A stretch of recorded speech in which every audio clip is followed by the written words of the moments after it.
এবারের বইমেলায় অনেকগুলো আকর্ষণীয় প্যাভিলিয়ন, অনেকগুলো আকর্ষণীয় স্টল রয়েছে, তবে তার মধ্যে শিবিরের এই আইসিএস পাবলিকেশনটি সবচেয়ে বেশি আকর্ষণীয় আমার কাছে মনে হয়েছে। এবং এই পাবলিকেশনটি ঘিরে দর্শনার্থী বলি বা পাঠক বলি, তাদের উচ্ছ্বাসের শেষ নেই। আমি যদি স্টলের বাহিরের থেকে একটু দেখাই, দেখেন আইসিএস পাবলিকেশন, এটি জামাত ইসলামের ছাত্র সংগঠন ছাত্র শিবিরেরই একটি পাবলিকেশন। এবং এই পাবলিকেশনে পাঠক যারা রয়েছেন, বিশেষ করে আইসিএস পাবলিকেশনের যারা পাঠক রয়েছেন, তারা ভিড় জমাচ্ছেন। দেখেন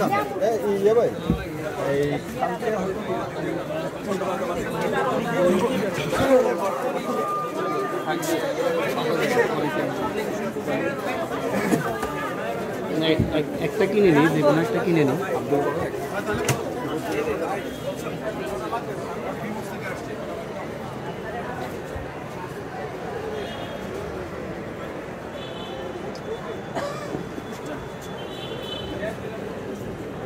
খুব সুন্দর একটা জিনিস, কোরআন শরীফের আদলে তৈরি করা। এটা অনেকেই ছবি তুলছেন এই পাশটাতে।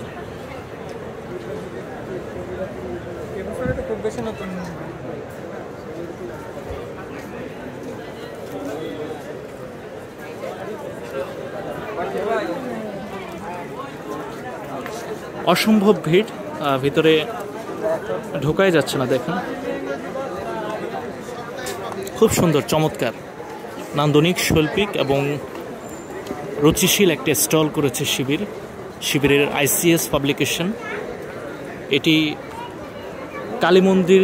কালী মন্দিরের গেট দিয়ে ঢোকার সময় পড়ে, কালী মন্দিরের গেটেই পড়ে। স্টল নং 784 থেকে 87, পাশে মেট্রো রেল, এই যে দেখতে পাচ্ছেন, চমৎকার।